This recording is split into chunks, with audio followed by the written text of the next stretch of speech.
Hello, everybody. Welcome to part 3 of Chris's PCGs, where we're going to go through all the PCGs that I still have in my possession. And it's going to be a lot of fun. And you know what? I'm just really grateful that it's, I'm just alone here in the apartment. It's just me and you doing this video. And oh no!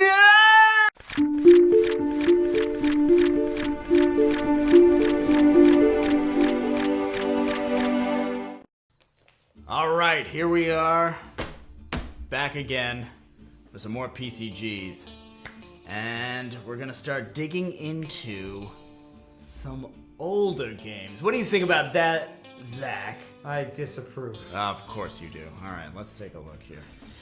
Let's take a look through all the things we've covered. See, this is just to go over while you're here. This is your inventory from the current game here. PCG Anniversary 2. Which, by the way, very incomplete. I don't see an A. That's right.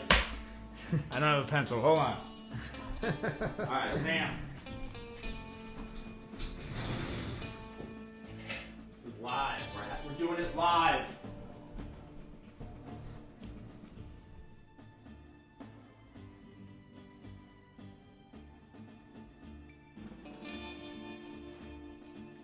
Yes. Done. Now, let's see. I don't know if you can see that there. Yeah, there it is. All right.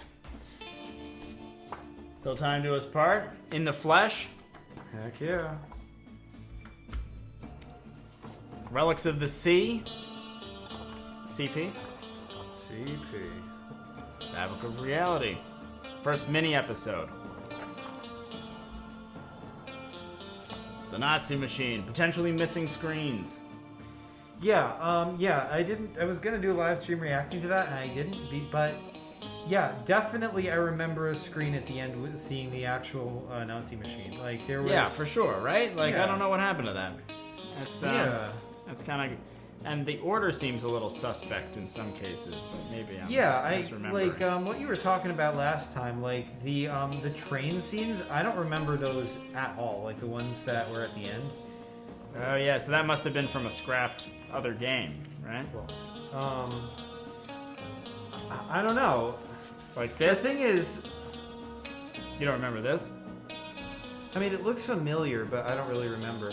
The thing is, like, my memory of this game is kind of screwed up. Like, the way I remembered it, I remembered never having beaten this game. And then it was only like a few years ago that you were like, yeah, 'cause I think like the last thing I really remember is this screen right here. I remember being in this apartment and like going through all this and then escaping. And then I think we stopped not too long, or like we probably stopped there. And then for a long time, I was like, when can I beat, the Nazi machine? When can I beat the Nazi machine? Many years later, I came to you and I was like, hey, like, we still need to beat the Nazi machine. And you're like, no, you already beat it. And I was like, I did? And you were like, yeah. And when you brought it up, it sort of made me remember that last scene with the Nazi machine. Mm-hmm. But I don't remember how I got there. I remember playing up to that point, and like the rest is like a blur. Well, it's certainly a blur to me too, because I don't remember any of that stuff. Like, this is new. Yeah. That is familiar. This. That. This, definitely. Yeah, that I remember. I remember like that, like the back of my hand. Yeah, there we go. The back of your hand. All right, here we go. Well, let's not talk about games we covered last time. Let's talk about a game we're going to cover this time. This is Screen 1. And what is this game? I don't remember, but this is, I don't think it has a title screen, but it's got, I believe this is, obviously this is Zach, and is sleeping in the bed, and it's on fire, and Zubak's outside screaming at Zach to wake up. He was like, wasn't that like a screen? He was like contacting. Oh yeah, that's like your TV or something. Yeah. It's like, Zach, it's very important. You must wake up. Right, and like it, right, I think I described it like you were like asleep and everything was peaceful and you were feeling feeling relaxed, and then you hear Zach, everything, wake up, and then like once you open your eyes, then I show you this where everything's on fire. Yeah. And I think you just have to escape your room. I don't know how you had to do that, but I don't even see. Looks like there's a coffee cup there. Yeah, there's a coffee. I'm sure that's what started the fire. Looks like your shirt's on fire as well. Oh no, my shirt. And your computer looks like not doing well. Looks like outside is also on fire. So yeah, I don't know. And so again, I don't know which game this is, but I know. Really? Yeah, the next screen is going to be the maze screen behind my house, and it's going to be Poison Blue. Wow. All right. Bam. Look at that. Oh my Called gosh. What is this game? What was it called?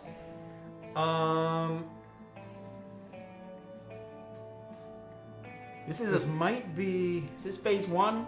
No, this is series 2. All right. But this is I get them mixed up. It was one of those minor games. There was the Inexplicable Mountain. There was like the game with bread in it. I'm not sure which one this was. Mm-hmm. But as we go forward, it'll become clear. Okay. So yeah, it looks like I'm using a colored pencil here. This is blue over here. Kind of interesting. Right, that's the Poison Blue, right? Because this is like a little thing. There's like a condominium complex behind Zach's house, and I and a couple other people. The two of us used to go sneak around in there and like pretend we were spies or something and hide in bushes and stuff. And then a couple other friends of ours were like going in there and doing that like a little bit later, and I said something like, "Oh, we gotta avoid the boys in blue," referring to the police. And our friend Miles was just like, "The Poison Blue," and that became a in joke where the cops is the Poison Blue. So I guess those are the Poison Blue. So this is like basically a fictitious maze screen of the condominiums behind Zach's house, and this looks nothing like the actual condominiums, but that's the creative interpretation here. And I'd just like to add that this is PCG tradition that every time Behind My House has been depicted in a PCG, it's always been a maze screen. Yeah. And sometimes it's been different maze screens. Always different. Yeah. There's never the same maze screen. Yeah, like there have been multiple times we've had maze screens Behind My House in PCGs, but yeah. This was perhaps the finest one we've seen. Yeah, let's it looks like a pumpkin over here. I guess that's a cop and maybe that's a cop. I'm not sure. Triangles. But they weren't actually cops. Like they were Poison Blues. Yeah, like they stab you with their claw thing and they poison you. And this thing, I don't know, this is a guy with a sword, like a weird spiky person. Yeah, this is like some drone, some blimp thing. That's going around. I think you have to sneak around this. This is probably a sneak thing. All right, let's go on to screen number 3. Aha! Oh. Sorry. And we know which game it is. This. Okay, so, it looks like you probably had to steal this. And that's what you're in now. Following in the PCG tradition that a maze screen always leads to a flight screen. Always. And, I don't know who made that rule, but I followed it. Well, it was probably you, because... Yeah, I mean, I didn't write it down, but I did adhere to it strictly. Yes. Anyway, I guess these are like robot fighters of some kind. Kind of interesting. I usually made like kind of warplanes, and these are like kind of sci-fi stuff. Yeah, those are cool. And here it is. Yes, the evil Wonder Bread guy with a blowtorch, and I believe you came up with the title for this game after the fact of Toast of the Living Bread. Yes, I did. I mean, that's what I called it on the wiki, but yeah. I think now it's just called Bread Game or something. But like for a while, I was calling it Toast of the Living Bread. Well, I remember you calling it Toast of the Living Bread in the moment. Like once you got to the screen or something. And I don't know why the toast was. Well, there's living bread. Yeah, he's living bread, and he's got a toaster. Yeah, I don't know why he was evil or what was going on here, but yeah, it was an evil toast at the Wonder Bread factory. Like like this was gonna be a new type of enemy you were introducing, the breads, and the rule with the breads was that the breads cannot be defeated in any way except by talking to them. You had to talk to each one differently. Like each one had a different idiosyncrasy you could figure out, but all of them could only be overcome through different forms of talking. So like every other PCG enemy for the most part. Yeah. Or it became basically just leading into that. So I guess you talk to this guy and then you get inside the Wonder Bread factory. Wow. Yeah, there you go. There's some toast for you. Customer service is wonderful. There's the manager's office. There's just all the Wonder Bread. This is like a zombie. Maybe this was what triggered you to toast to the living bread, because it's like kind of a zombie bread. Yeah. But still, you have to talk to him. Like, yeah. You can't knock him over. You can't knock him out. You can't use any of your inventory. No, nothing. Only talking is effective against bread. Right, and they're also super aggressive, right? Like they try to kill you instantly, just like every other enemy. Yes. All right, let's see. So you get past this guy, and here we go. This is the guy gun. Yes. Oh, shoot. Sorry. Quit kicking my furniture. Okay, so yeah, this was. I mean, I guess I won't launch into a lecture on the concept of guys, but guys are like these sort of stick figure guys, and that was just how Chris drew, like, soldiers or whatever. But it became a sort of an in-joke thing, and then it became canon that there's actually like a subspecies. That's they're like, actually stick figures. Yeah. Like here, Zach is a real person, but just is artistically rendered as a stick figure. These characters here are all actually stick figures like you would see in real life. They are. Yeah. And this would be Dr. Schultz-Schlotzenheimer, right? That is correct. Dr. Schultz-Schlotzenheimer also makes a reappearance in PCG Anniversary Special 2. Also generating guys at an alarming rate. Yes. But this character was taken from a play, I believe, anti-smoking play, perhaps? Or no, it was a different one. It was the one before that. It was The Case of the Mysterious Time Machine, or A Mystery in Time. It was the one where you played like Sherlock Holmes takeoff. Yeah. But what was the moral? What was because these were like moral plays or something for kids that we were part of as like a independent theater troupe in upstate New York. But anyway, it was like there was some lesson that was done. It was a bunch of kids and some of their parents would do it. And I was like the detective. Ari was my like Watson type character. And we went around in like hats that were too big for us. And Zach was like the mad scientist who was helping us out, Dr. Schultz-Schlotzenheimer. And he spoke in a cartoonish German accent. And he had a lab coat.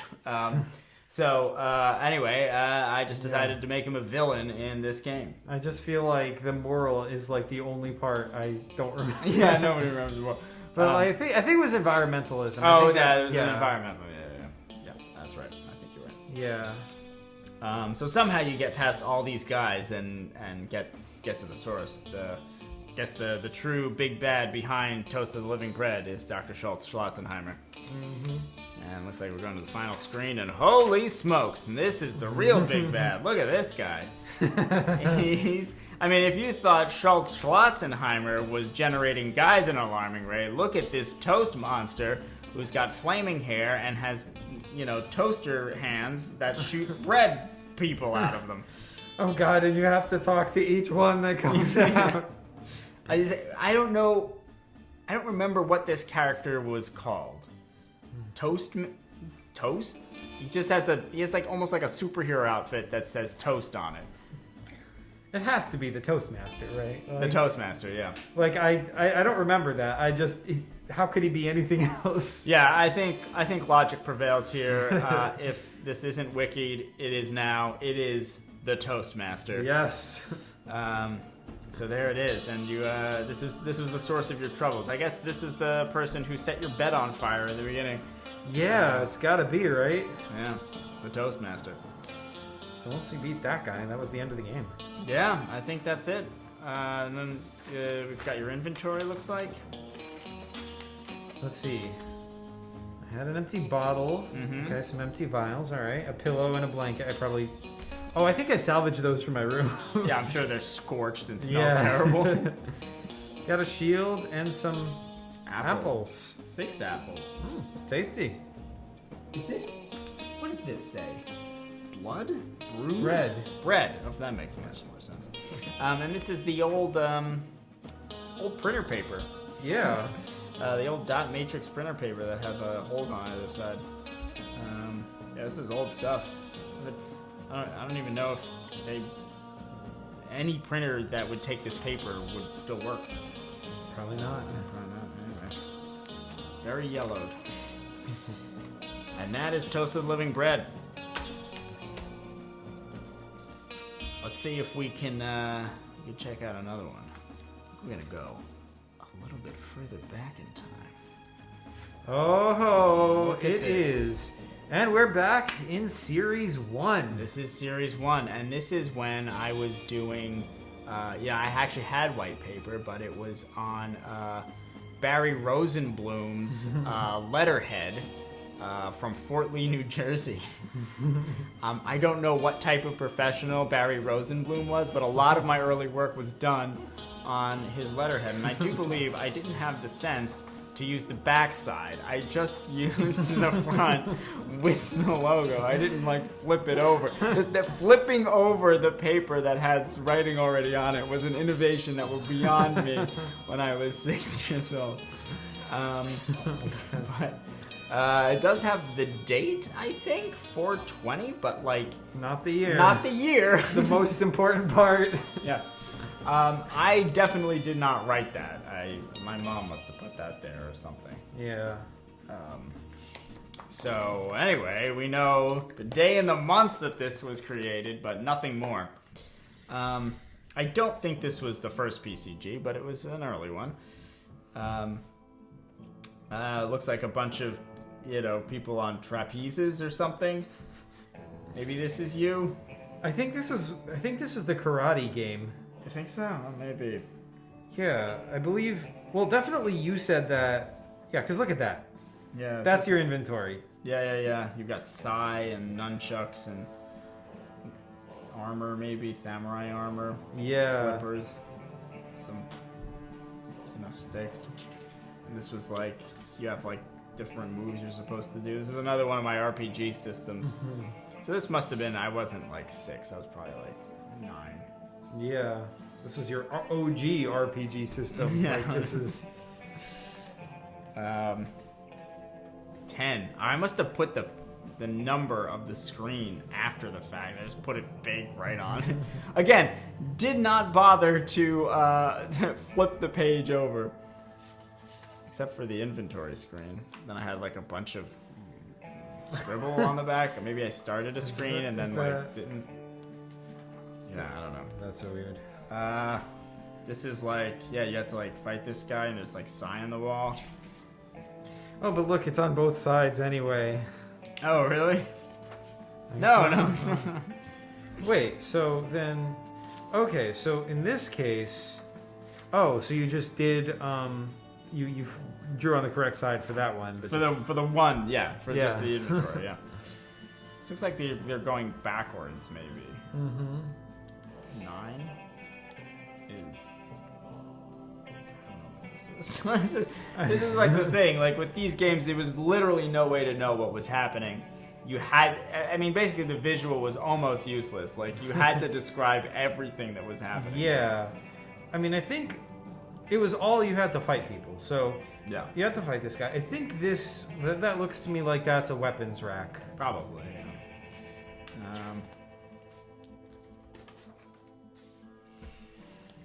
It's like a small person or maybe a trophy. I don't know.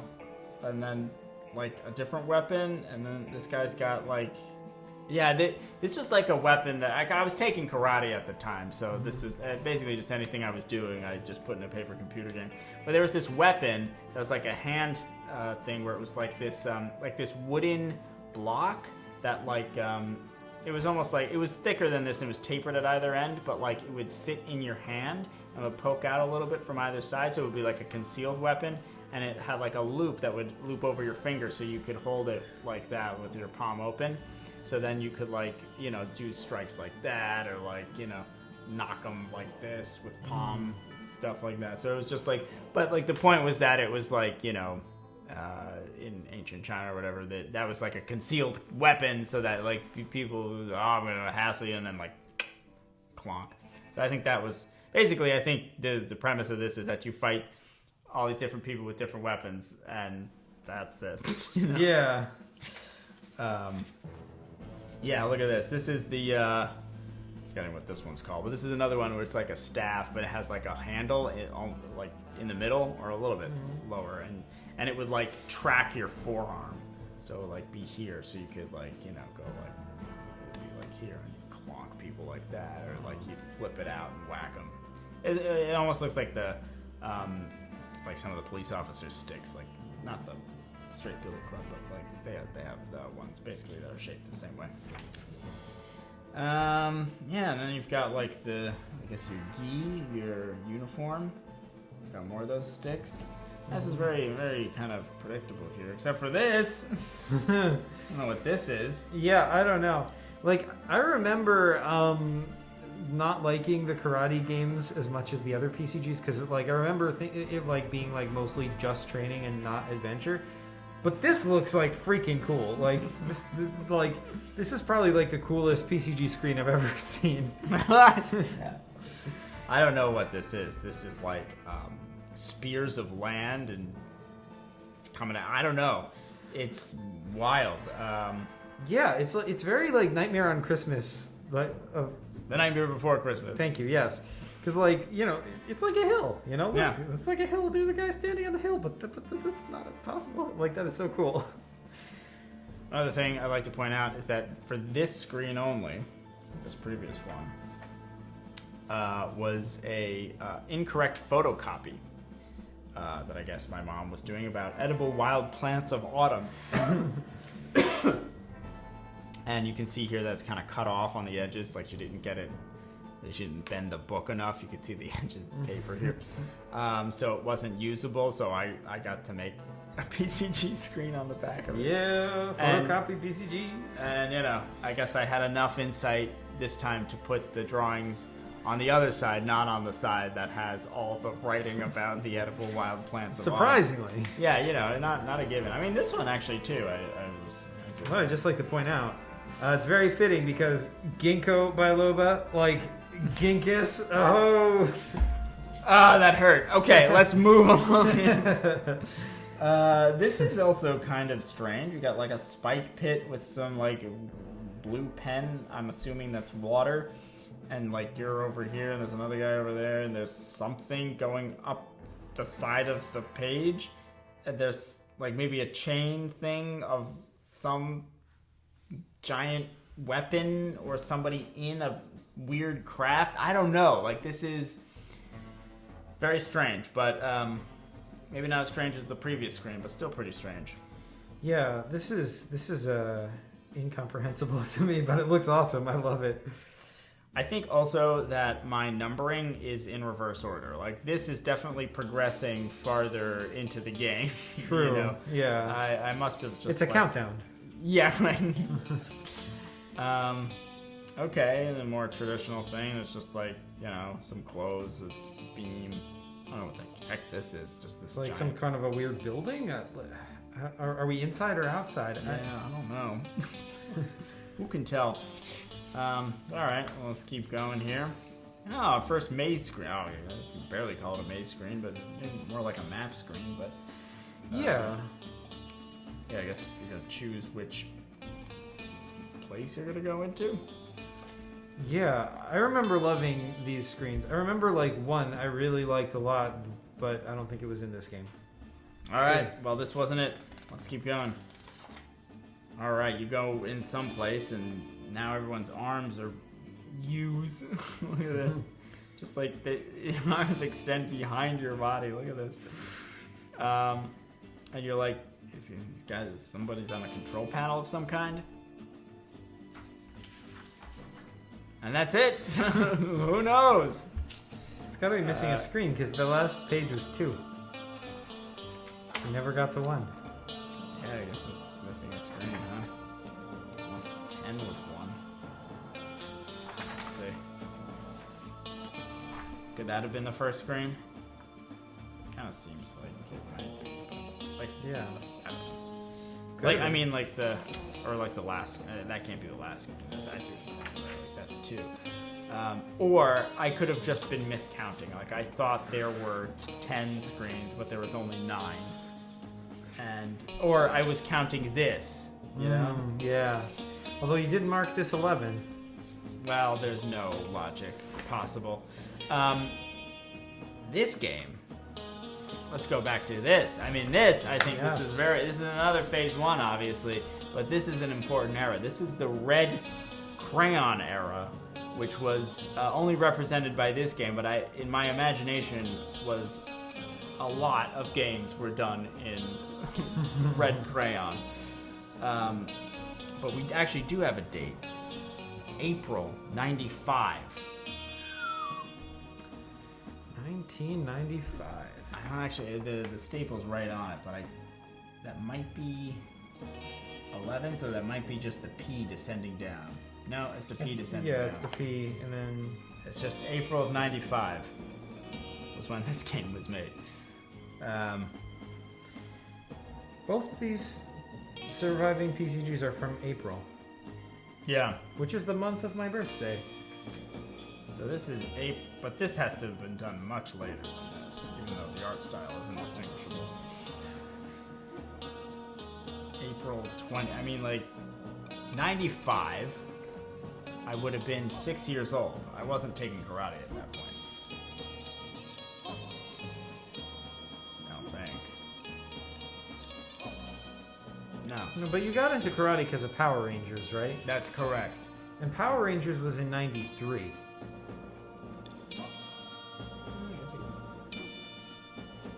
What? 93? Pretty sure, right? Yeah, Mighty Morphin Power Rangers came out in 1990. Wait a minute. I'm lying. I wasn't 6 in 95. I was 8. That's better. Or 9, depending on the year. August 28th, 1993, Power Rangers came out. Right. So, okay, they could have been the same year. Same month. Or even the same day. Could have been the same day. But anyway, this is Paper Computer Games. So this is not...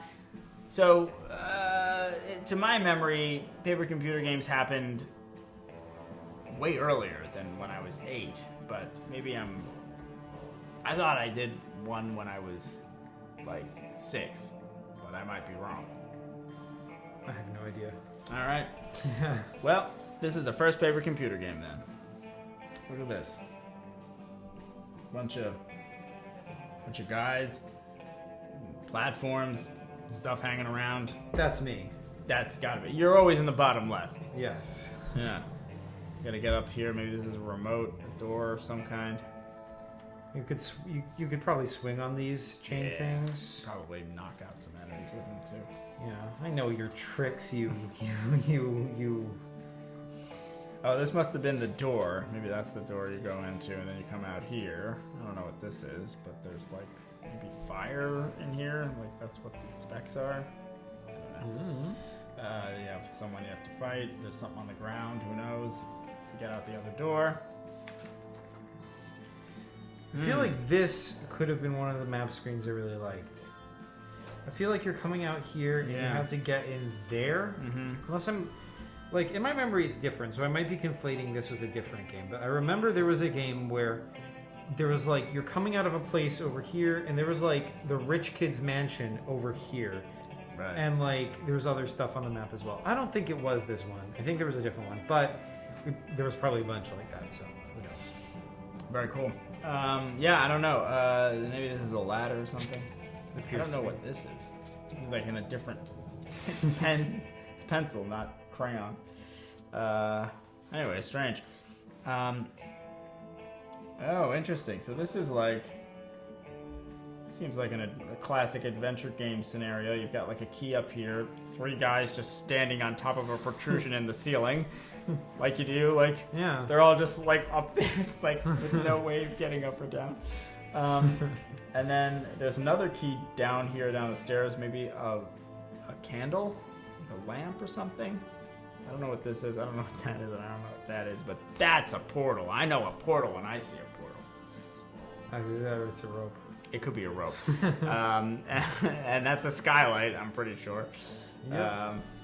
I don't know why the rope is floating in midair, but it could be hanging on something in a way that no rope has ever hung on a wall before. But I don't know. I don't. It seems like, yeah, you probably got to get that key, I'm assuming, with, you know, your powers combined. And that one. Yeah, right. You got to use that to open this, to get that, to unlock the rope. I don't know. But then what do you use the keys? I don't know. I have no idea. Let's see. Maybe the next screen will tell us. Wow.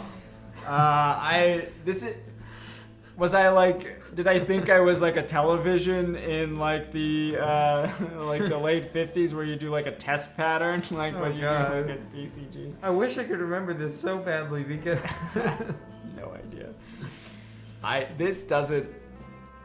This can't be a screen. Like, I wasn't this esoteric. Just like, what if I just like open the screen and like, oh, okay, you get the key, you unlock the thing, and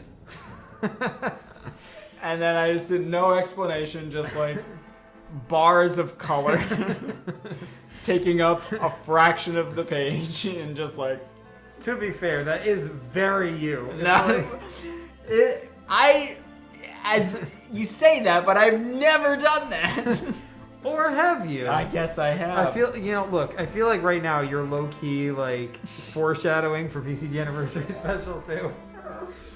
I don't know. Listen, it's just, there's 2 colors, they're scribbled in different ways. I don't even know what I was going for.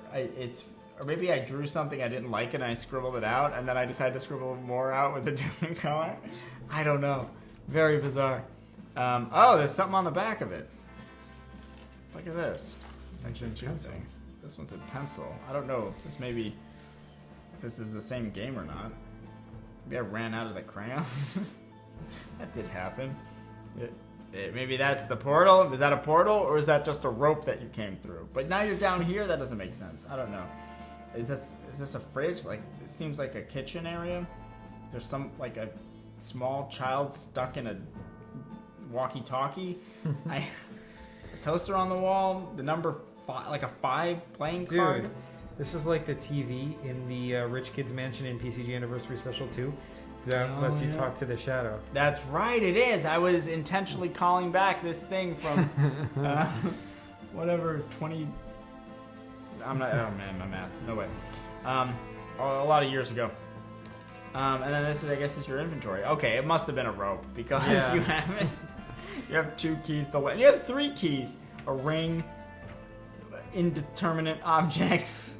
This must have been a ladder, I'm sure. A pipe, maybe. A drink. I don't know. A leaf. A pen. Oh, hey, I got the candle. Yeah, there you go. You could draw that. Some chains, maybe. Is this a gun or a banana with a trigger? I don't know.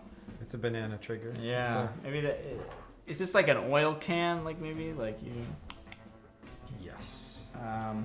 Yeah, that was my reaction as well. When I was scanning this into the wiki, I thought it was a portal at first too, but then like I saw it in here, I'm like, oh. Yeah. Oh. I do. Okay, so you're fighting this person with cat ears and a key. So you must have gotten that. That's where the 3rd key came from. Maybe this is the banana gun, and I don't know what that is. This is a fried egg, maybe. I don't know. You're tied up. but I think that might be the rich kid. Could that be possible? Yes. I don't know why he has cat ears. I don't either, but you said that before also, like the last time we looked at this game. So I wikied hit this to be the rich kid. Like, if you go on the rich kid's article on the wiki, like, this picture is there. a rich kid. You know, the other thing that could be possible is that I could be confusing it with a different game that I also drew in red crayon. Because I'm almost positive. Like, that's the memory I have in my head of the first time I drew the rich kid, which was red crayon. And the whole game was red crayon. So that might be what I was thinking of. You did also draw, like, in your Thundercloud comics, there was a villain called Satan. That was just like, just Satan. Right. That could be it. I could have drawn Satan in there. Yeah. And that's what it is. You just have to, like, beat him up and get out of his cage. Yeah. Well, this has been great, as much as it loathes me to admit it. But Zach, thank you for joining me on this edition of Chris's PCGs. We've taken up a lot of time, and we've just scratched the surface. But we've finished the left side of the page here, and next time we're gonna start delving into the treasures on this right side. And as a tease, there are things in this right side that Zach has never seen. All right, thanks for watching, and PCG you.